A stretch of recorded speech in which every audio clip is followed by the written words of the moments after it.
Ih, bohong. Aku hanya memikirkan satu peraturan penting. Kenapa kau lakukan hari ini kalau kau bisa melakukannya besok? Hahaha. Few moments later.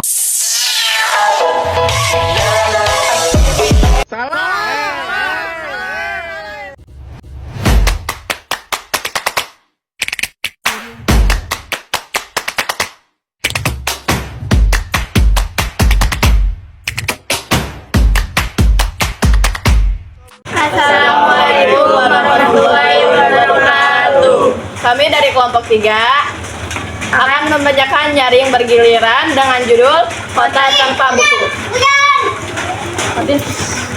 A few moments later. Nama saya Destika, saya dari 9A ingin membacakan paragraf 1 dan 2. Nah, untuk kota tanpa buku, pernahkah kau ke toko buku, perpustakaan, atau taman bacaan? Tidakkah kau merasa istimewa ketika berada di dalamnya? Di sekelilingmu ada berbagai toko dari dunia nyata dan khayal. Tempat yang pernah kau kunjungi dan yang belum. Informasi dan cerita dari masa lalu, masa kini, dan masa depan. Semua berpadu, semua berada di dalam genggamanmu. Saat berada di antara buku, tidakkah kau merasa menjadi raja dan ratu? Ruang dan waktu seolah menyatu tanpa batas. Kau bisa terbang, melintasi sekat negara dan melewati berbagai zaman. Kau bisa menyelam ke dalam samudra, melayang di angkasa, bercanda dengan aneka satwa, dan berkelana di tengah pandaknya kota, juga di rimba raya. Perkenalkan, nama saya Muhammad Jepri dari kelas 9A, membaca buku Ketiga Keempat. Kau tahu buku adalah dunia, buku adalah dunia kunci pengetahuan dan pintu wawasan. Muhammad Hatta, sang proklamator, berkata, aku rela di penjara asalkan bersama buku, karena dengan buku aku bebas. Melalui buku manusia terbatas, terbebas dari ketidaktahuan. Tempat-tempat yang dipenuhi buku adalah harapan berkembangannya pengetahuan dan wawasan. Kenalkan, nama saya Rizky Fauzan, saya perwakilan dari kelompok 3 ingin memanjakan paragraf 5. Apa jadinya jika kota tanpa buku? Pantaskah dia disebut kota? Di kota itu, mungkin kabar datang dari sumber lain, dari koran, televisi, atau internet. Mungkin dari nenek moyang, bagai dongeng-dongeng sebelum tidur.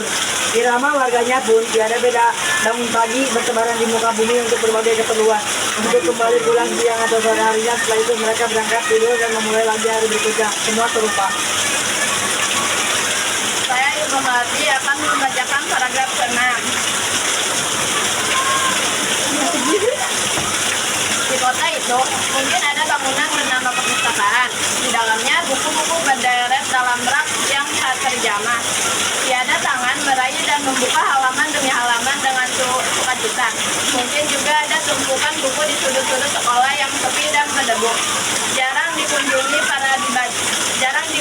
jarang dibaca. Buku-buku di sana seronggok tanpa nyawa. Saya akan membacakan paragraf 7. Bagaimana dengan kotamu? Mungkin kau tinggal di dalam kota yang megah atau di gang terbit di desa terpencil di sisi atau di kaki gunung. Adakah perpustakaan dengan bacaan atau toko buku di dekat rumahmu?